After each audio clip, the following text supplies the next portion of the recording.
जैसे ही आप लोग एग्जाम्पल नंबर 7 देखते हैं बेटा, बहुत बढ़िया क्वेश्चन दे रखा है। ये कह रहा है एक magician during the show makes a glass lens, है ना। एक लेंस है, ग्लास लेंस मान लिया, कॉन्वेक्स लेंस मान लिया है, ठीक है। ये जो कॉन्वेक्स लेंस होता है बेसिकली इसकी जो नेचर होती है वो क्या होती है, कन्वर्जिंग नेचर होती है, पता होगा आपको। अगर रेस प्रिंसिपल एक्सिस के पैरेलल आएगी तो वो क्या हो जाएगी, बेसिकली कन्वर्ज हो जाएगी। कहाँ पे, फोकस पे। आप कहेंगे सर कॉन्वेक्स लेंस ही क्यों लिया है हमने, क्या हम डाइवर्जिंग लेंस मतलब हम जो है कॉनकेव लेंस नहीं ले सकते? बिल्कुल ले सकते हो यार, कॉनकेव लेंस भी लोगे तो कॉनकेव लेंस में क्या होता है कि रेज अगर प्रिंसिपल एक्सिस के पैरेलल आती है तो वो बेसिकली क्या हो जाती है, डाइवर्ज हो जाती हैं। और डाइवर्ज होकर कहाँ मिलती हैं, फोकस पर।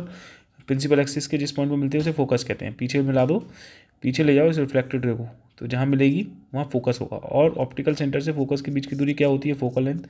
इसकी फोकल लेंथ भी हम ऑप्टिकल सेंटर से मेजर करते हैं, ये स्मॉल एफ हो गया। यहाँ जो एफ होगी वो पॉजिटिव होती है, यहाँ की जो फोकल लेंथ होगी वो कैसी होगी बेटा, नेगेटिव होगी कॉनकेव लेंस के लिए। इतना तो पता ही होगा। अब देखो सुनो, ये जो लेंस है इसके अंदर का रिफ्रैक्टिव इंडेक्स जो है वो मान लिया है, बाहर का रिफ्रैक्टिव इंडेक्स n1 है जो कि मान लिया 1, और अंदर का रिफ्रैक्टिव इंडेक्स मान लिया है ये है 1.5। ऐसे ही यहाँ पे बाहर का एयर है, एयर का 1.1 ले लिया और अंदर का जो है 1.5 ले लिया, कोई प्रॉब्लम नहीं होगी आई होप।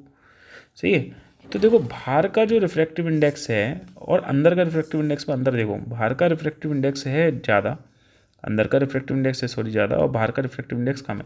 तो इसलिए इसकी नेचर कैसी है, कन्वर्जिंग है। अगर मैं बाहर का रिफ्रैक्टिव इंडेक्स यहाँ से 1.5 से बेटा यहाँ पे अगर बाहर का रिफ्रैक्टिव इंडेक्स 2 ले लूँ तो जो इसकी नेचर है कन्वर्जिंग वो क्या हो जाएगी, डाइवर्जिंग हो जाएगी। ध्यान रखना क्या हो जाएगी, डाइवर्जिंग। और अगर ऐसे ही सिमिलरली जो यहाँ पर रिफ्रैक्टिव इंडेक्स 1.5 था, अगर मैं बाहर का रिफ्रैक्टिव इंडेक्स 2 ले लेता हूँ, n1 की वैल्यू क्या ले लेता हूँ 2, तो इसकी जो डाइवर्जिंग नेचर है वो कैसी बन जाएगी, अब कन्वर्जिंग नेचर बन जाएगी। बिल्कुल उल्टा है ये, ध्यान रखना। जब तक ये जो कन्वर्जिंग नेचर कॉन्वेक्स लेंस की थी वो जब एयर के रेस्पेक्ट में लिया था, मतलब अंदर का जो रिफ्रैक्टिव इंडेक्स है, ग्लास का जो खुद का रिफ्रैक्टिव इंडेक्स होता है 1.5, वो हमेशा ज़्यादा होना चाहिए किसके, सराउंडिंग मीडियम से। सराउंडिंग मीडियम का अगर रिफ्रैक्टिव इंडेक्स ज़्यादा हो गया, मतलब अंदर वाले जो इसका गिवन रिफ्रैक्टिव इंडेक्स है ग्लास का उससे अगर ज़्यादा हो गया तो ये जो नेचर थी इसकी कन्वर्जिंग वो कैसी हो जाएगी, डाइवर्जिंग हो जाएगी। तो ये बिहेव करने लगेगा एज ए डाइवर्जिंग लेंस की तरह, ठीक है। ये रेस को डाइवर्ज करने लगेगा, सही है। इसी तरीके से यहाँ पर इसकी जो नेचर थी बेसिकली क्या थी, जो है डाइवर्जिंग थी, क्योंकि ये रेस को आता था डाइवर्ज कर देता था। लेकिन जब करता था जब इसका सराउंडिंग का मीडियम क्या होता था, एयर होता था, उसका रिफ्रैक्टिव इंडेक्स जो ग्लास का गिवन रिफ्रैक्टिव इंडेक्स है 1.5 उससे कम होता था, तब ये नेचर होती थी। लेकिन अगर इसका रिफ्रैक्टिव इंडेक्स 2 कर दिया जाए, 2 हो जाए, तो इसकी नेचर कैसी हो जाएगी, कन्वर्जिंग हो जाएगी। जो रेज ये डाइवर्ज कर रहा है वही रेस कन्वर्ज करेगा। इतना आपको समझना है, ये चीज़ समझनी है आपको, ठीक है ना। ध्यान रखना क्यों करता है ऐसा, क्यों करता है, देखो सुनो। ऐसा इसलिए करता है क्योंकि 1/f इक्वल टू फॉर्मूला होता है, आपने पढ़ा भी था, म्यू माइनस के 1, ठीक है। म्यू माइनस 1 मतलब refractive index of 2 with respect to 1 लिखते थे, म्यू 2 1, और 1/r1 माइनस 1/r2 होता था। देखेंगे ना, ध्यान से प्रूफ भी कर रहा हूँ, बता रहा हूँ मैं तुम्हें। तो 1/f equal to mu 2 minus mu 1 को क्या लिख सकते हो, म्यू 2 1 को क्या लिख सकते हो, म्यू 2 अपॉन म्यू 1 लिख सकते हो, -1, सही है। 1/r1 माइनस 1/r2, ठीक है। तो एक बार बताओ, इसको मैं ये भी लिख सकता हूँ 1/f इक्वल टू फॉर्मूला, जो मेन फॉर्मूला है वो तो यही है ना, mu 2 minus mu 1 upon mu 1 into 1/r1 minus 1/r2, ठीक है। अब चलो तुमसे मैं बात करता हूँ, डिस्कस कर लेता हूँ, पहले प्रॉपर कंसेप्ट समझा देता हूँ ढंग से। तो देखो ये वाला जो लेंस था, जैसे मान लो ये कॉन्वेक्स लेंस है, this is the convex lens, और बाहर का रिफ्रैक्टिव इंडेक्स मैंने ए लिया है, ये एयर है, और ये आपके पास मान लीजिए कांच का ही ग्लास बना होता है, किसी और का नहीं बना हुआ, इसका रिफ्रैक्टिव इंडेक्स 1.5 है, जिसे मैंने क्या ले लिया, म्यू 2 ले लिया। क्लियर है, ये तो समझ में आ गया, ये भी एयर है ये भी एयर है। चलो इसकी नेचर कन्वर्जिंग इसलिए होगी क्योंकि इसकी फोकल लेंथ कैसी होनी चाहिए, पॉजिटिव। अगर फोकल लेंथ पॉजिटिव होगी कॉन्वेक्स लेंस की तो इसकी नेचर कैसी होगी, कन्वर्जिंग होगी। तो अब बताओ, ये मैंने इक्यू कॉन्वेक्स लेंस ले लिया है, इक्यू कॉन्वेक्स लेंस ले लिया है, जिसकी रेडियस ऑफ कर्वेचर दोनों की कैसी है, बराबर होगी। मतलब ये वाली जो रेडियस ऑफ कर्वेचर होगी, r1 की वैल्यू जो होगी बेटा वो प्लस r लेंगे, और जो r2 की वैल्यू होगी वो हम माइनस r लेंगे, कोई दिक्कत नहीं है। सर इस वाले फॉर्मूले से क्या आएगा फॉर्मूला हमारा ऊपर, 1/f इक्वल टू, देखिए म्यू 2 की वैल्यू यहाँ पे लगाइए, म्यू 2 की वैल्यू कितनी है 1.5, माइनस के 1 अपॉन म्यू 1 की वैल्यू 1 है, इंटू 1/r1 कितनी है प्लस r है, और r2 कितनी है माइनस r है। तो वो ये तो हो गया माइनस माइनस प्लस, तो 1/f इक्वल टू आ गई है 0.5 इंटू 2/r आ जाएगी, 1/r माइनस माइनस प्लस हो जाएगा, तो plus 1/r plus 1/r 2/r। तो कहीं ना कहीं यहाँ पर जो फोकल लेंथ निकल के आएगी अगर तुम निकालोगे तो वो पॉजिटिव आने वाली है।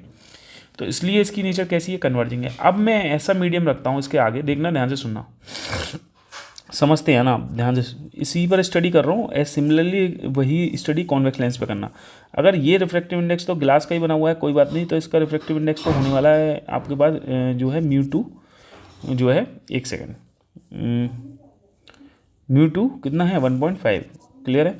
और सराउंडिंग में जो मीडियम है, अब मैंने यहाँ पर एयर नहीं लिया, अदर मीडियम लिया जिसका रिफ्रैक्टिव इंडेक्स हमेशा इससे ज़्यादा है, 1.5 से ज़्यादा है, मतलब 2 ले लिया फॉर एग्जांपल, सही है, या 1.47 ले लो, चलो ग्लिसरीन ले लेते हैं 1.47 जिसका रिफ्रैक्टिव इंडेक्स, ये किसका है, ग्लिसरीन ले लिए, ग्लिसरीन, क्या लिए, ग्लिसरीन, ग्लिसरीन क्या ले लिया, ग्लिसरीन, ठीक है। अब मुझे बताओ जो है ये रिफ्रैक्टिव इंडेक्स कम लिया है आपने, कम लिया है ना, ये ज़्यादा है और ये कम लिया है आपने। अब क्या होगा, देखो ध्यान से सुनो, कोई बात नहीं, ये कम लोगे तो कन्वर्जिंग ही नेचर शो करेगा, क्योंकि आंसर पॉजिटिव ही आएगा। मैं कह रहा हूँ उससे ज़्यादा लेना है, 1.5 से ज़्यादा लेना है, तो सॉरी आप ऐसा करिए, इसमें आप चेंज करके वो ले लीजिए, मान लो 2 ले लिया, सही है, क्योंकि मुझे तो ज़्यादा दिखाना है ना, कम वाला तो ले लिया, ऊपर ले लिया ना, एयर जो था उसका रिफ्रैक्टिव इंडेक्स कम था। अब मैंने जो है रिफ्रैक्टिव इंडेक्स क्या ले लिया, इसका ज़्यादा लिया, इसके सराउंडिंग कोई मीडियम है, ये कोई मीडियम है बेटा, 1 मीडियम है, मीडियम 1 है,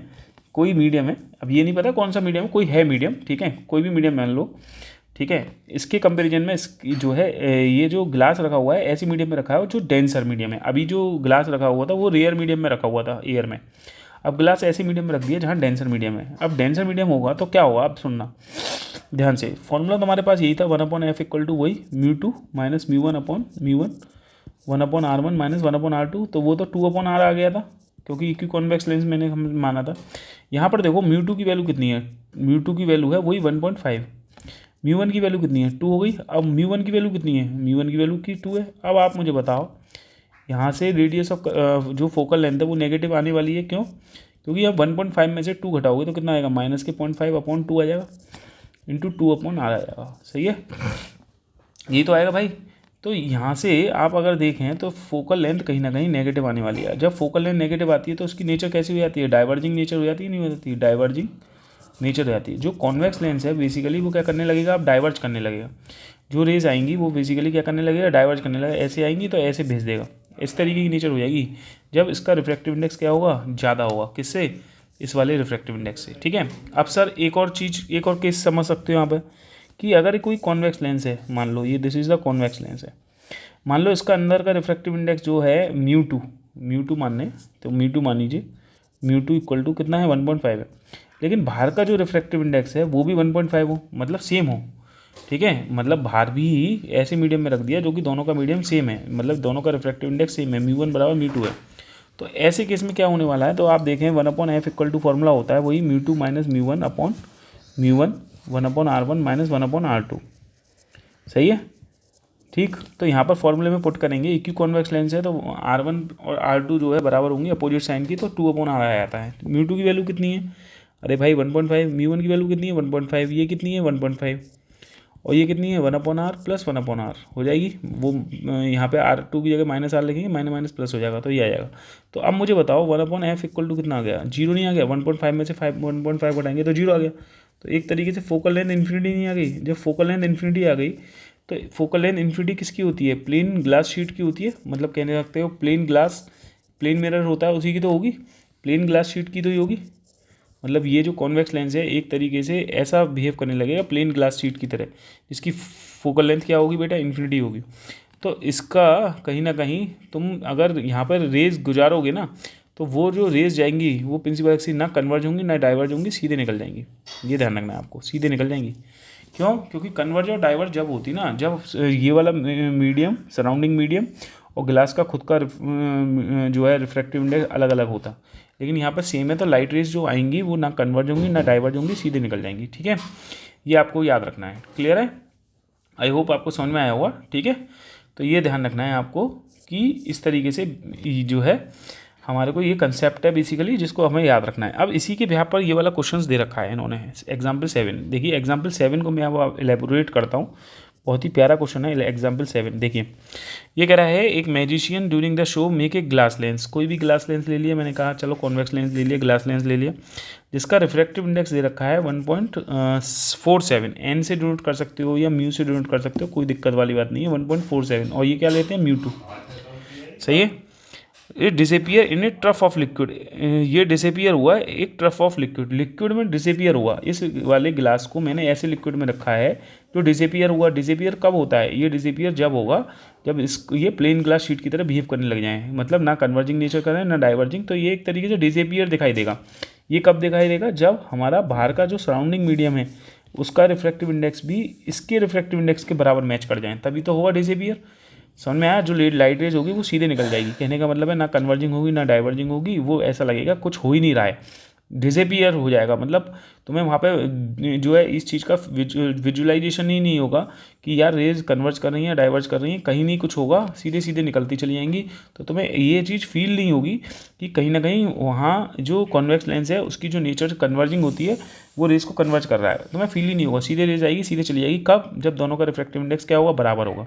क्योंकि मैंने अभी बता दिया फॉर्मूला 1/f इक्वल टू होता है μ2 माइनस के μ1 अपॉन μ1 1/r1 माइनस 1/r2। सही है। चलिए, तो यहाँ पर अगर μ2 μ1 की वैल्यू दोनों की जगह 1.47 माइनस 1.47 रखोगे, यहाँ पर भी 1.47 रख दोगे, तो जो भी वैल्यू है ये तो 1/r1 माइनस 1/r2 है ये, ठीक है। ये तो वैल्यू पूरी जीरो हो गई ना, ये तो वैल्यू जीरो हो गई, 1/f इक्वल टू जीरो। तो यहाँ पे फोकल लेंथ कितनी बन जाएगी, इन्फिनिटी बन जाएगी ना। तो फोकल लेंथ इन्फिनिटी बनने पे क्या हो जाएगा, ये एक तरीके से किसकी तरह बिहेव करने लगेगा, प्लेन शीट ऑफ ग्लास की तरह बिहेव करने लगेगा। प्लेन शीट ऑफ ग्लास की तरह क्या करने लगेगा बेटा, बिहेव करने लगेगा। ठीक है, ध्यान रखना। क्या ये कह रहा है कि क्या ये जो मीडियम है लिक्विड हो, लिक्विड में वाटर हो सकता है? बिल्कुल नहीं हो सकता, क्योंकि पानी का जो रिफ्रैक्टिव इंडेक्स होता है, याद रखना, पानी का जो रिफ्रैक्टिव इंडेक्स होता है वो 1.33 होता है, और यहाँ पर जो रिफ्रैक्टिव इंडेक्स है लिक्विड का वो है 1.47। तो ये पानी तो होगा नहीं, कौन सा लिक्विड होगा, ग्लिसरीन होगा। याद रखना, ये 1.7 जो रिफ्रैक्टिव इंडेक्स रखता है वो ग्लिसरीन रखता है। तो याद रखना, ग्लिसरीन जो होता है, ग्लास जो होता है, ग्लास का रिफ्रैक्टिव इंडेक्स याद रखना 1.5 होता है, पानी का रिफ्रैक्टिव इंडेक्स 1.33 होता है, और जो ग्लिसरीन होती है, ग्लिसरीन, उसका रिफ्रैक्टिव इंडेक्स 1.47 होता है। ये कुछ रिफ्रैक्टिव इंडेक्स हैं जो बेसिकली आपको याद रखने पड़ेंगे। ठीक है, ये स्टैंडर्ड हैं, याद रख लीजिएगा। तो यहाँ पर जो है क्वेश्चन में कह रहा है plane sheet of no liquid is not water और it could be glycerine, glycerine होगा। ठीक है, आई होप अच्छे से समझ में आया होगा। Thank you.